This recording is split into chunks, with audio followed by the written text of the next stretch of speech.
A friendly reminder that in 3 generations, everyone who knew us will be dead, including the people whose opinions stopped you from doing what you wanted all along.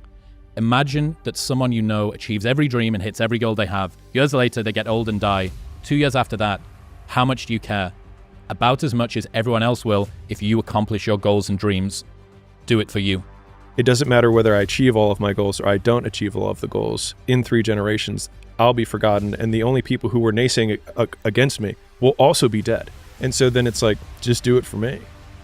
Someone that overthinks things, they get analysis paralysis, right? They just start thinking and thinking and thinking. They're frozen from their own thoughts, too many thoughts. Because if you're thinking, then you're not taking action. And if you're not taking action, then there's no consequence. And if there's no consequence, then there's nothing to be afraid of. So I think that the overthinking can be an excuse for actual fear. And same thing with like, oh, I'm a perfectionist.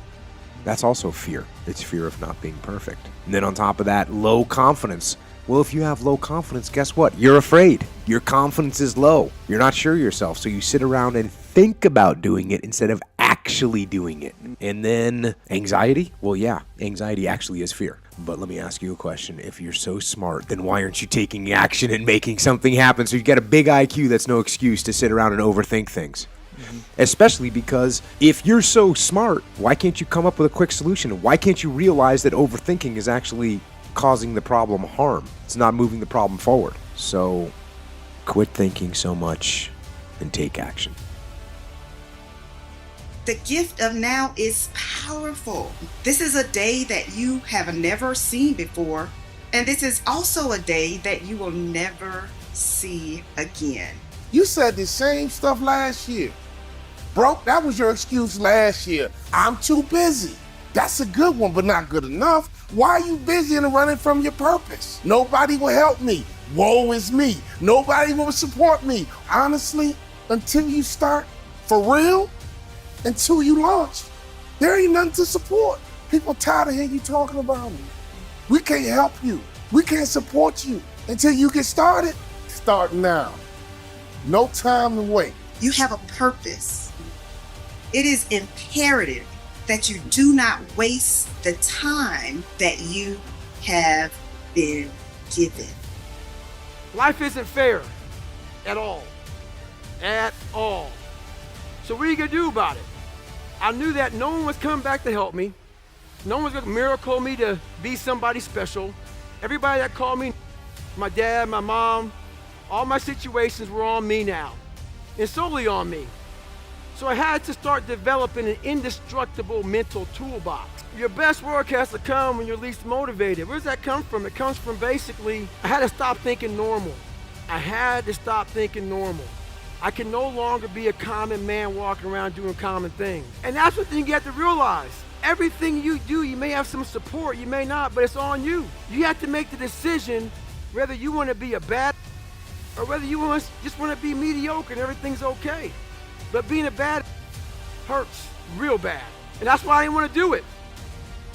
Stop talking about your imperfections. Start now. Ain't nobody perfect because you'll never be perfect. Start now. You got haters. With all your haters, I've been telling you since the 90s, if you don't have haters, your vision is too small.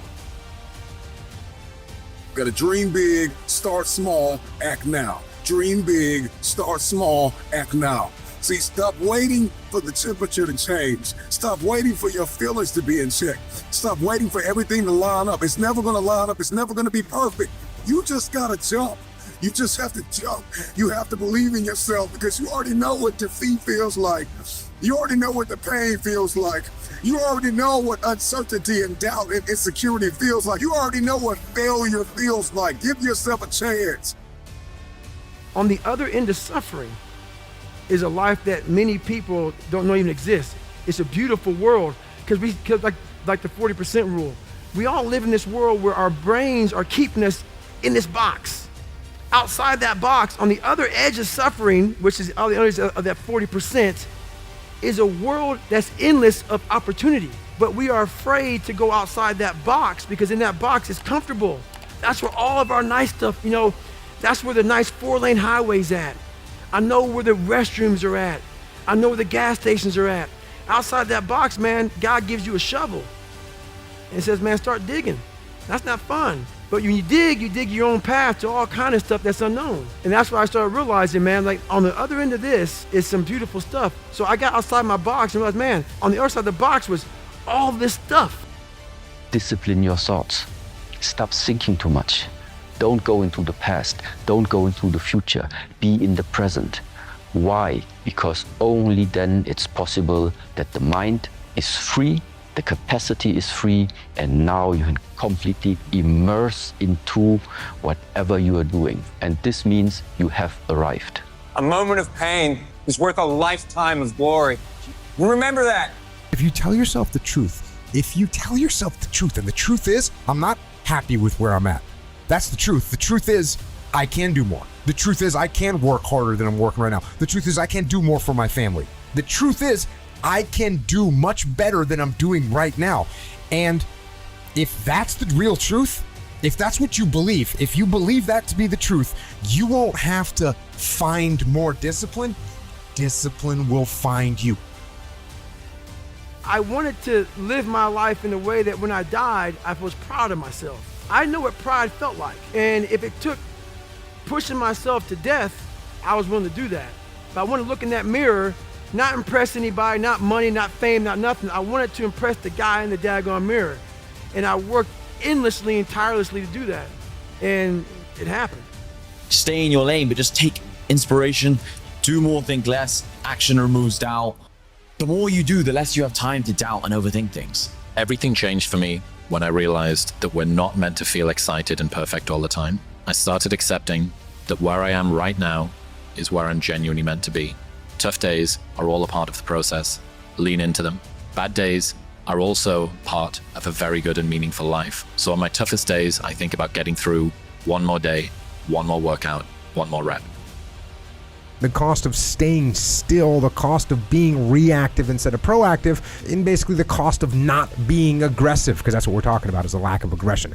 And so what does that look like? Well, you explain to them that the longer we sit, the better position the enemy gets into. The longer we wait, the less we know about what is actually happening. Think about that one. The more you sit here and you're planning, the less we know what's going on out there. The things are happening. They're changing. They're evolving. The enemy's maneuvering. There's developments on the battlefield or in the marketplace, and you don't even know because you're sitting in the planning space. The longer we wait, the less time we have to recover if something does go wrong. So if we sit here and plan for 47 days, and on the 48th day we step out and we start to execute and something goes wrong, well, we're not going to make the 50-day mark because we spent all that time planning. So the longer that you're sitting around, the less time you have to recover and adapt and adjust. And the longer that you wait while you're doing planning, the less relevant your plan actually becomes. So that's what you need to make people understand. And then there's people that are just habitual and chronic ferocious analyzers, and those are the people you gotta watch, but you gotta continually just get through their head that the more we sit, the more the enemy maneuvers, and if we let them maneuver on us anymore, we're gonna get killed. That's it. But sometimes people wanted to plan out every last detail, and that doesn't work. The details are not gonna stay the same. The things that you're planning on are gonna change. So don't sit there and plan every last detail, because it's not gonna help you. Thought about how you say if you spend too much time planning and then you jump in the game all late, it's like, dang, you have no time to make any adjustments. Can't react. You better go perfect, because that's the one shot you got at it. And guess what? It's not going to go perfect, because things don't go perfect. Yeah. Things are not going to go perfect. Not going to happen. So if you're sitting and planning that, trying to make that happen, it's not going to work for you. Yeah. So don't do it. You got to want it first. Then you got to work it. Then you have the opportunity to win it. But it all starts with your want. You got to want this. I can't want this for you. You got to want this like no other.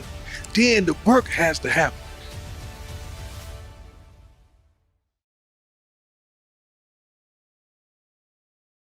These next videos will inspire you on your current journey.